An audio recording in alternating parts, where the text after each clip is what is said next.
जुनिया जुदा जुदा जुदा आखुथायफोर दङ। दा बे जुनिया आखुथायफोरखौ नोजोर होनानैनो सासे मानसिया इन्टारभिउ लानाय होनोना भाइभाखौ।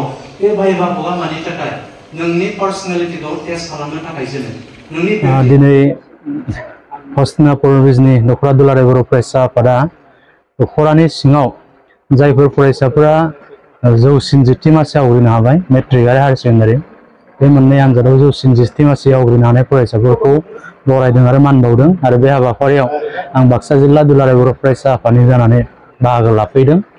आरो बेवहाय बाहागो लाफैनानै आङो लोगो मोनफैदों बाक्सा जिल्लानि मादावनो बयनिख्रुइ बांसिन नाम्बार मोननाय बिशाल स्वर्गियारि, जायनोखि 99.83 जौखोन्दो मोनदोंमोन। आरो नैबे जयभद्र हागजेर गोजौ फरायसालिनिफ्रायनो बे फरायसाया फरायनानै मेट्रिकआव बाक्सा जिल्लानि मादावनो बयनिख्रुइबो बांसिन नाम्बार लाखिनो हादोंमोन।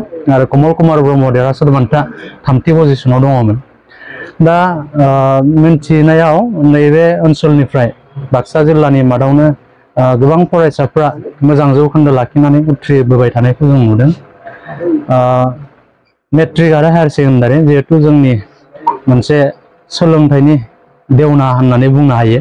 मेट्रिकआव जाय फरायसाफ्रा मोजां जौखोन्दो लाखिना उथ्रिसारबाय बे फरायसाफोरखौनो जोङो उननि समफ्राव बिसोरनि गेजेरनिफ्रायनो डक्टर, इन्जिनियार, लेक्सारार, प्रफेसार बा जिखुनु जोंनि हारिनि सुबुं सम्पद महरै मोननायखौ जों लुबैयो। नो डाउट बिनि गाहायाव मोननाय जायफोर सेकेन्ड डिभिजन लाखिबाय, जायफोर थार्ड डिभिजन लाखिबाय बिसोरबो बेबायदि सुबुं सम्पद जानो हाया बिदि नङा।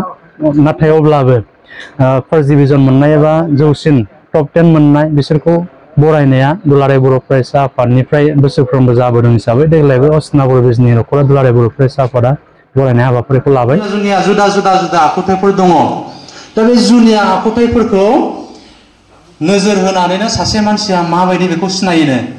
आङो सैतान, आङो आब्रा, आङो साहसगोरा, मा टाइपनि मानसि आङो नोंसोर दायो नोंसिनि मेलेमाव मोनसे सावगारिबो आखिनानै लाखिदों दायो, नङा होमबा? मोनसे नङा मोनसे